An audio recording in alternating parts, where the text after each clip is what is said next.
जय गोरख। हे हनुमान दा रक्षा गर्नुहोस् बलि हनुमान बजरंग बली। हे गणेश प्रभु, जाने अनजाने कुनै गल्ती भएको भए क्षमा दिनुहोस्।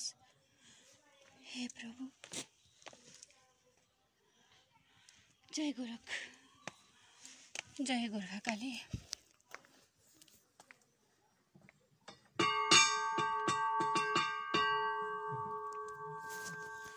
हे गोरख काली। यी चट्टान अभिलेखमा थुप्रै कुराहरू कैद भएका छन्। थाहा छैन कुन दिन होली वाहिनी सरकारले अभिलेखहरूलाई तहस नहस पार्ने हुन्। हे भगवान, हे गोरखनाथ, हजुर पुनः नजन्मी नहुने भएको छ यो राज्यमा। हजुरको राज्य अहिले तहस नहस भइसकेको छ प्रभु, तहस नहस भइसकेको छ। बचाउनुहोस् गोरखनाथ, यो हजुरको भूमि बचाउनुहोस्। हे नाथ, हे परमेश्वर, यो हजुरको भूमि बचाउनुहोस्।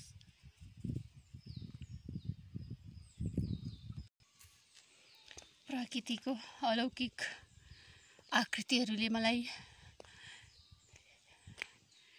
लुबाइरहेको छ। यो रुखमा मैले धेरै आकृतिहरू देखेको छु। भनौँ भने बौला भई छ भनेर ढुङ्गाले हान्न बेर छैन। मेरो देश त यस्तो पो छ। सत्य बोल्ने मान्छे बौला हुन्छ, पागल हुन्छ।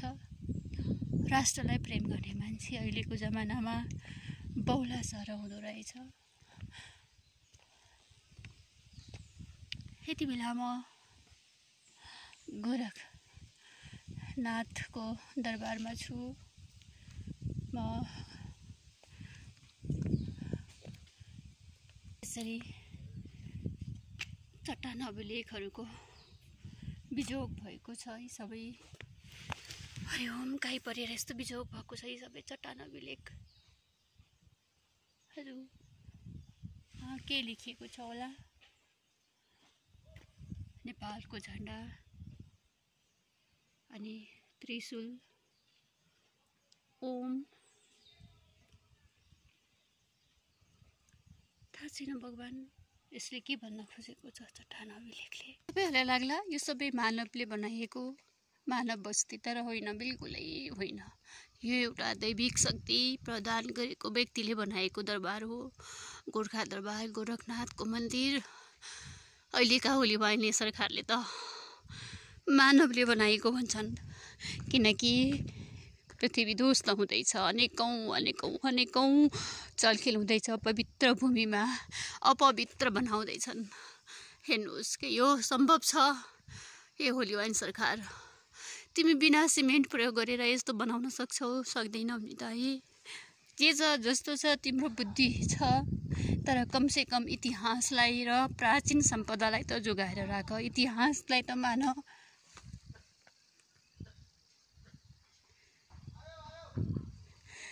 सरकार, हे होली वाहिनी सरकार, यो देश तिम्रो पनि त हो नि, होइन र? यो देशमा हरेक नेपालीको हक अधिकार छ। यो ढुङ्गामा हरेक नेपालीहरूको हक अधिकार छ। सबैले संरक्षण गर्नुपर्छ। एक एक इँटा, एक एक चुट्की माटो हामी सबैको हक अधिकार बन्छ जोगाउनको लागि। इतिहास जोगाए देश जोगिनेछ। यदि इतिहास जोगाउनु छ भने पहिला देश जोगाउनु छ भने पहिला इतिहासलाई जोगाएर हेर्नुहोस्। माथि गोरखनाथ मन्दिर, दैविक शक्ति प्रदान गरेर बनेको दरबार हो यो।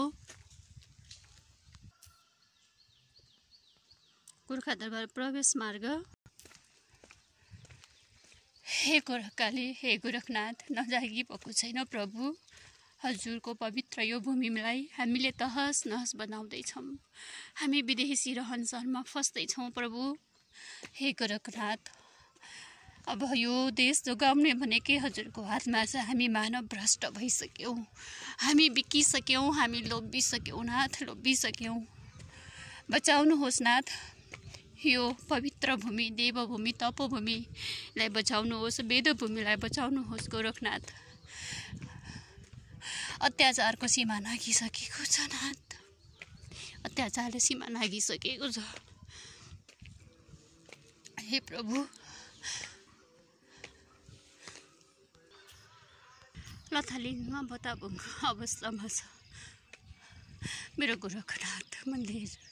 थाहा छैन कहिले पूर्ण हुन्छ।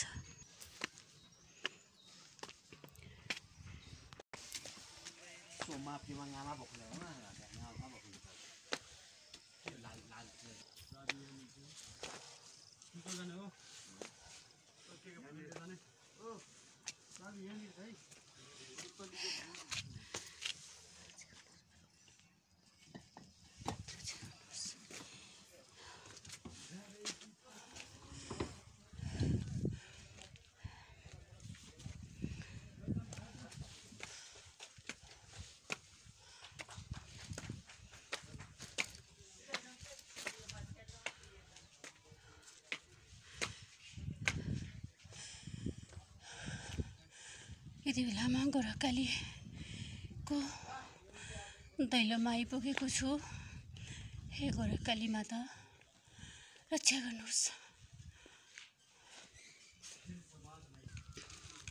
यतिका समयपछि भर्खर निर्माण सुरु हुन लागेको रहेछ। सायद कुनै रेस्टुरेन्ट, कुनै भ्यू टावर भइदिएको भए उहिले तयार भइसक्ने थियो होला। यो त मेरो गोरखकाली र गोरखनाथको दरबार पर्यो।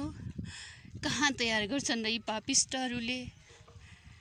हे गोरखनाथ, जागिदिनुहोस् प्रभु, जागिदिनुहोस्। हे गोरखकाली माता, नजागी भएको छैन माता यो राज्यमा। हजुर नजागी भएको छैन। हे गोरखनाथ, हजुर नजागी भएको छैन प्रभु। धेरै ठुलो रफ्तारमा कुद्दैछ अस्तित्व आफ्नो मास्नको लागि।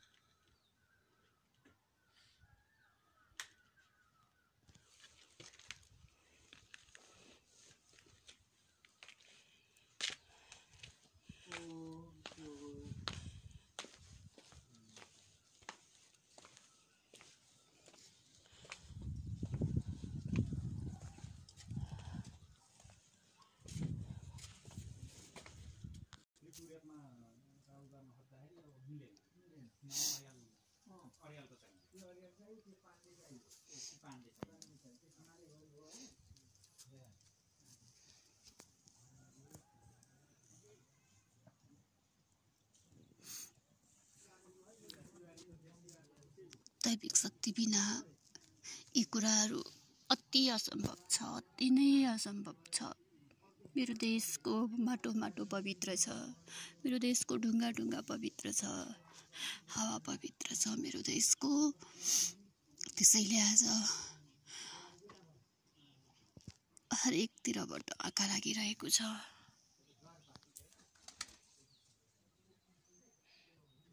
मेरो भोलेनाथ मलाई दर्शन दिन आउनुभयो। मलाई थाहा छ भगवान जीवित हुनुहुन्छ। मलाई थाहा छ भगवान हरेकको आत्मामा बस्नु भएको छ। त्यसैले आज मेरो भगवान, मेरो भोलेनाथ मेरो साथमा हुनुहुन्छ। मेरो भोलेनाथ मेरो साथमा हुनुहुन्छ। मान्छे साथमा नभएर के हो त? मेरो भोलेनाथ मेरो साथमा हुनुहुन्छ।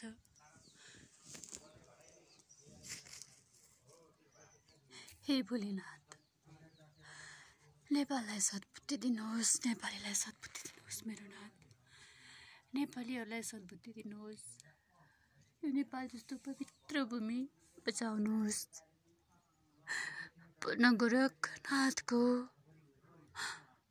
जन्म गराइदिनुहोस् प्रभु। गोरखनाथको जन्म गराइदिनुहोस्। हे भोलेनाथ, अत्याचारले सीमा नागिसकेको छ प्रभु गोरखनाथ। अत्याचारले सीमा नागिसकेको छ। मेरो शाहवंशीय राजाको वंश नै नाश गरेर हत्यारा खुलामा खुलाइनेको छ प्रभु। मेरो शाहवंशीय खत्तम पार्यो। त्यो हत्यारा आफैले पोल खोलोस् प्रभु, आफैले आफ्नो हत्या स्वीकार गरोस्। हे नाथ, हे परमेश्वर, हे गोरखनाथ, हजुरको पवित्र भूमि बचाउनुहोस्।